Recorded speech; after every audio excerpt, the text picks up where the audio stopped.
My life is not boring. My life is unpredictable. My life is not a mistake. My life is playful. My life is shared. My life is unrepeatable.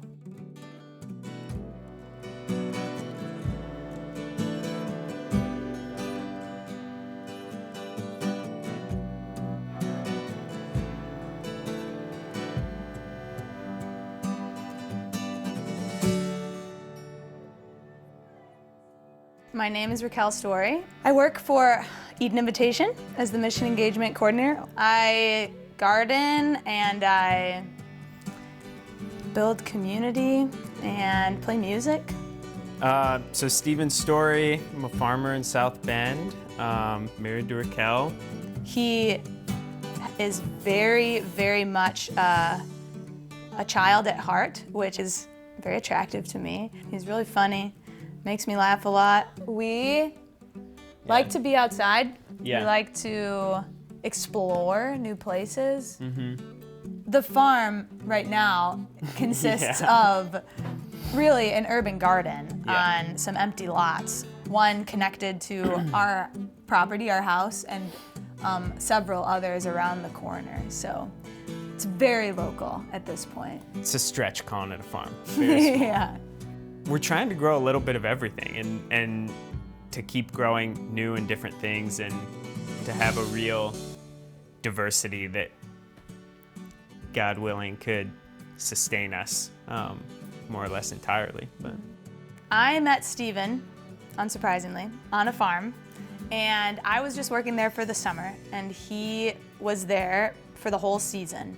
Was working there when we were dating and engaged and when we got married. And this project came out of a desire from both of us to collaborate together and to work together and to be in the home together. There's a hole in the ground of my heart. Checked it out once or twice when the car was parked. In my own kind of experience of faith and relationship with Jesus and just being in the church, there was a real sense that, the only word I knew for it was sexuality at the time, was just not what we did. That made for some interesting mind gymnastics in high school. When I found myself attracted to this friend or this teacher or this person, and would just kind of shove that to the corner of the mind and the heart and move on. So it wasn't really until after graduating from college that I had to look this experience in the face, because it really fell hard for one of my friends. So in that experience, there was nowhere to sort of run or hide. The gymnastics sort of continued. But then I was having a conversation with a friend of mine, and she just stopped me one day and said, "Do you ever think it would be just a lot easier if you considered that maybe you're in love with this person?" And I just knew she was right. And I thought, shoot, if I admit to this, is living into this my option to be authentic? Yes, I'm attracted to this particular woman, and if I'm honest, to other women. And I'm a Catholic. I was in the beginning of a master's degree in theology, and this video just popped up on my newsfeed as I was scrolling from these people called Eden Invitation. Got home, read the entire website. I reached out and was offered just to have a conversation. This was the first time that somebody asked me questions just about my experience. That was really validating, and it felt like I was given this permission in a way from another disciple who I knew loved the church. That sort of curiosity around myself quickly turned into some anger and frustration, because I realized this is a part of my life, and it seems to me the church is interested in me not talking about it. It wasn't really until I did this book club with Eden Invitation that I started to see that maybe there was a way to honor this part of my experience and be honest about it without necessarily having to run out and find a girlfriend. And there was a way to actually bring this to prayer. I think the thing that really brought the integration that I was looking for into place was those encounters with Jesus in prayer. I was being honest about what I wanted, and on these, human levels, that was intimacy with another woman. But when I asked myself those deeper questions of, what are you really looking for? There was also this just longing for encounter with him and for intimacy with the one who created me. This experience and acknowledging this experience got me in touch with that deeper longing. There's a hole in the ground of my heart.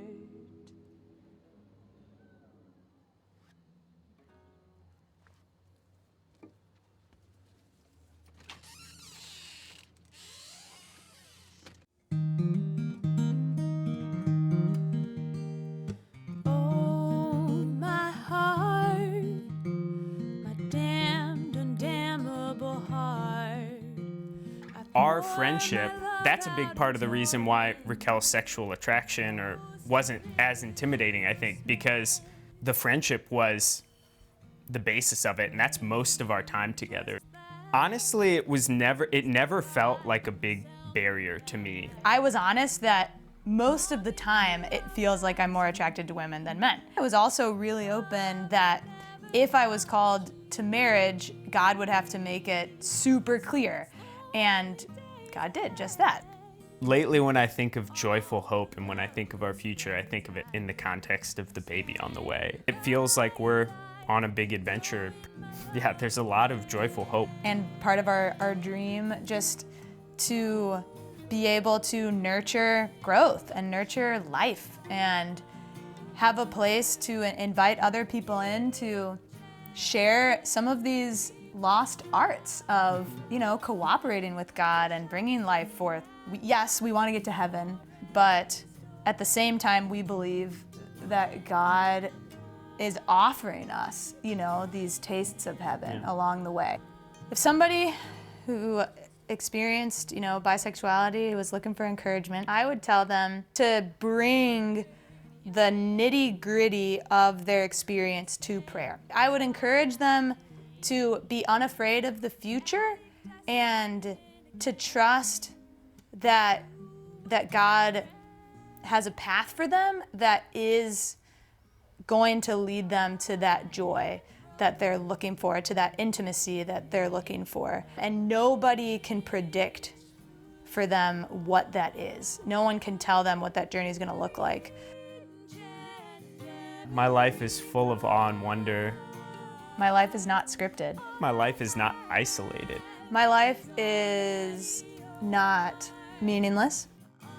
My life is blessed.